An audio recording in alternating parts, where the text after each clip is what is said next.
President of the United States.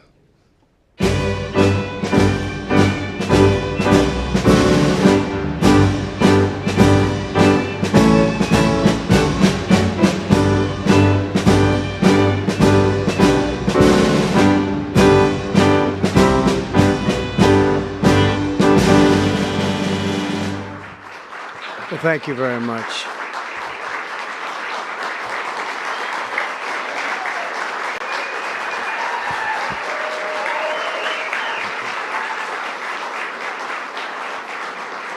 Thank you very much, everyone. And I'd like to start by saying that our country is doing very well. Things are, as you can see, doing quite well. Please sit down.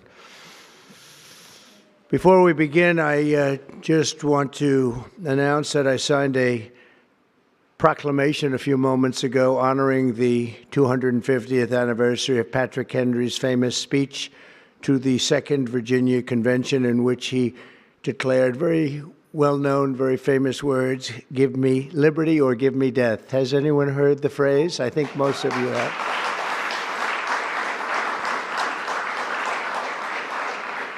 And moments ago, I also signed an executive order to dramatically increase production of critical minerals and rare earths. It's a big thing in this country, and as you know, we're also signing agreements in various locations to unlock rare earths and minerals and lots of other things all over the world, but in particular Ukraine. We're doing very well with regard to Ukraine and Russia, and one of the things we are doing is signing a deal very shortly with respect to rare earths with Ukraine, which they have tremendous value in rare earth, and we appreciate that. And we spoke yesterday with, as you know, President Putin and President Zelensky, and we would love to see that come to an end, and I think we're doing pretty well in that regard. So hopefully we could save thousands of people a week from dying. That's what it's all about. They're dying so unnecessarily, and I believe we'll get it done. We'll see what happens, but I believe we'll get it done. Today we take a very historic action that was 45 years in the making. In a few moments, I will sign an executive order to begin eliminating the Federal Department of Education once and for all.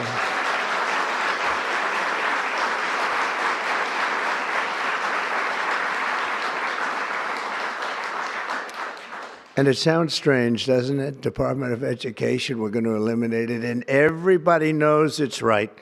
And the Democrats know it's right, and I hope they're going to be voting for it, because ultimately it may come before them, but everybody knows it's right, and we have to get our children educated. We're not doing well with the world of education in this country, and we haven't for a long time.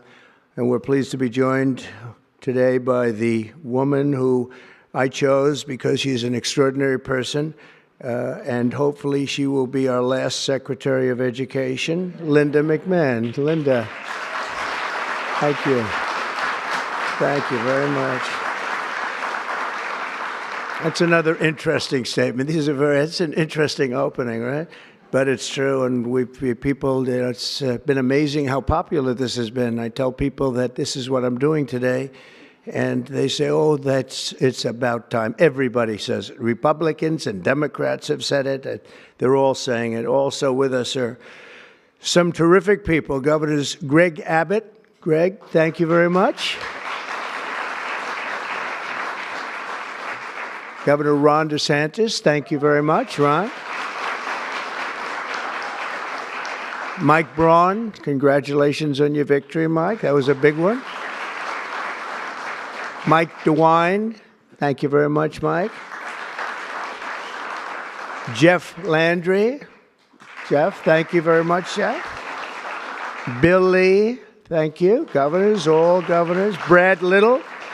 Brad, thank you very much. Where are you, Brad? Hi, Brad. Jim Pilan, thank you very much, Jim. And Kim Reynolds. These are all people very interested in education. And I even see Dan Patrick over there, my friend Dan Patrick. We're joined also by Representatives Tim Walberg and Virginia Fox, Rick Allen, Michael Rulli, and again, Dan Patrick. Thank you very much, Dan. You've been a great friend of ours. And State Attorneys General Ken Paxton. Ken, I see you there. Andrew Bailey. Andrew, what a job you've done, Andrew. You have some good cases going. You've done a great job. Thank you very much. And co-founder of Moms for Liberty, Tiffany Justice. She's been a hard worker. Thank you. Thank you, Tiffany. When President Carter created the Federal Education Department in 1979, it was opposed by members of his own cabinet, as well as the American Federation of Teachers, the New York Times editorial board, and the famed Democrat Senator Daniel Patrick Moynihan. History has proven them right, absolutely right. After 45 years, the United States spends more money on education by far than any other country, and spends likewise by far more money per pupil than any country, and it's not even close. But yet we rank near the bottom of the list in terms of success. It's an amazing stat. Those are two stats you don't want. The most money spent per pupil, and you're at the bottom of the list. And that's where we are, like it or not. And we've been there for a long time. 70% of 8th graders are not proficient in either reading or in math. 70%. 40% of 4th graders lack even basic reading skills, can't read. Students in our public elementary and middle schools score worse in reading today than when the department opened, by a lot. In Baltimore, 40% of the high schools have 0 students who can do basic mathematics. Not even the very simplest of mathematics. I said, give me your definition of basic, and they're talking about like adding a few numbers together. Despite these breathtaking failures, the department's discretionary budget has exploded by 600% in a very short period of time, and employs bureaucrats in buildings all over Washington, D.C. And as a former real estate person, I will tell you, I ride through the streets of Washington, and it says Department of Education, Department of Education. I said, how do you fill those buildings? It's crazy what's happened over the years. I'm pleased to report that after offering these federal employees 2 generous buyout options, and they were very generous, and they're good people, but they were very generous. My administration has initiated a reduction in force, and we're already cutting numbers that were really surprising to a lot, that we were able to do it so successfully. And we've cut the number of bureaucrats in half. 50% have taken office, which is great. Thank you. Under the action I'm taking today, a small handful of Democrats and others that we have employed for a long time, and there are some Republicans, but not too many, I have to be honest with you. But the department's useful functions, and such as, and they're in charge of them, Pell Grants, Title I funding, resources for children with disabilities and special needs will be preserved, fully preserved. They're all going to be so. If you look at the Pell Grants, it's supposed to be a very good program. Title I funding and resources for children with special disabilities and special needs, they're going to be preserved in full and redistributed to various other agencies and departments that will take very good care of them. And that's very important to Linda, I know, and it's very important to all of us. But beyond these core necessities, my administration will take all lawful steps to shut down the department. We're going to shut it down, and shut it down as quickly as possible. It's doing us no good. We want to return our students to the states, where just some of the governors here are so happy about this. They want education to come back to them, to come back to the states, and they're going to do a phenomenal job. You know, if you look, Denmark, Norway, Sweden, I have to tell you, I give them a lot of credit. China's top 10. And so we can't now say that bigness is making it impossible to educate, because China is very big. But you have countries that do a very good job in education. And I really believe, like some of the governors here today, from states that run very, very well, including a big state like Texas, but states that run very well are going to have education that will be as good as Norway, Denmark, Sweden, and those top Finland, those top countries that do so well with education. I think they'll do every bit as well. And what do you think about that, Governor? Do you agree? Huh? I think so. Ron, do you agree? I think so. Florida? Iowa? That's right. I really believe that. They'll be as good as any of them. And then you'll have some laggards, and we'll work with them. And we can all tell you who the laggards will be right now, probably, but let's not get into that. But we'll work with them, and we're going to make them, they'll do a job. I think they'll do a job, and they'll go to sections of the state. For instance, New York, you'll have a Manhattan, and you'll have a Suffolk County, and you'll have Nassau County, and you'll have Westchester County. You'll do 4 or 5 or 6 of them. You have upstate New York, and those counties, I think, are going to do very well. And I think ultimately Manhattan should do very well. But we'll break it down into sections, and I think it'll be really, really good. And they're going to be probably the tougher ones, but I think they have a chance to do really well. But we're going to be returning education very simply back to the states where it belongs, and this is a very popular thing to do, but much more importantly, it's a common sense thing to do, and it's going to work. Absolutely, it's going to work, and I can tell you from dealing with the governors and others in the state, they want it so badly. They want to take their children back and really teach their children individually. Probably the cost will be half, and the education will be maybe many, many times better. So we look forward to this. I want to just make one little personal statement. Teachers, to me, are among the most important people in this country, and we're going to take care of our teachers. And I don't care if they're in the union or not in the union. That doesn't matter.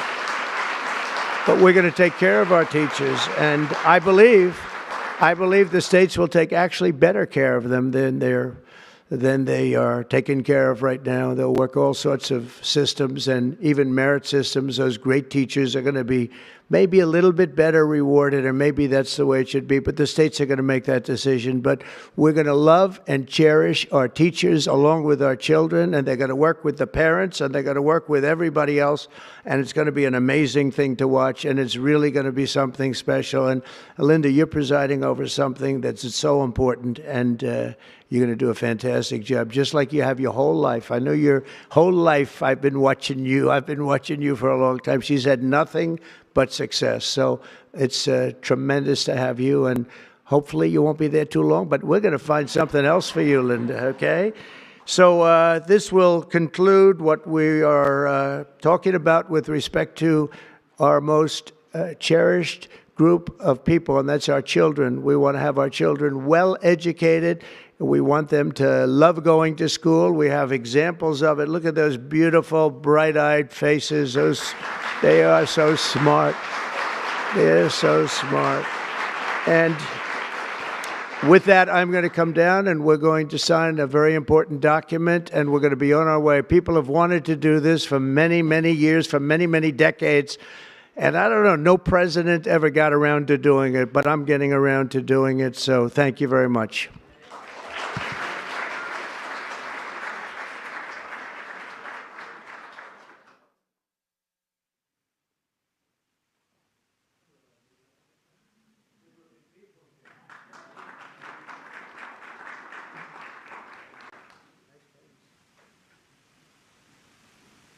Should I do this? Should I do it? Yeah? Okay. I think so. We have pens for you too, special pens.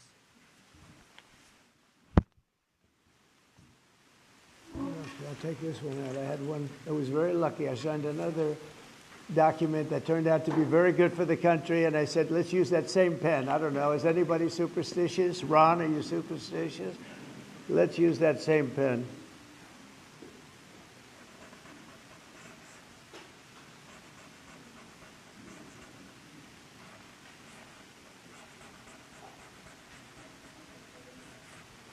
Okay.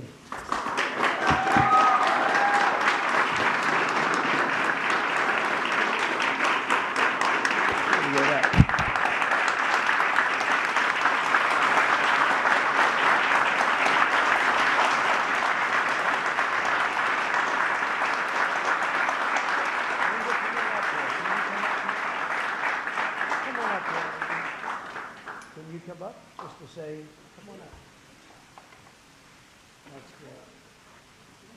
It's very important. Yeah, big factor here. Good luck. Good luck, Lynn.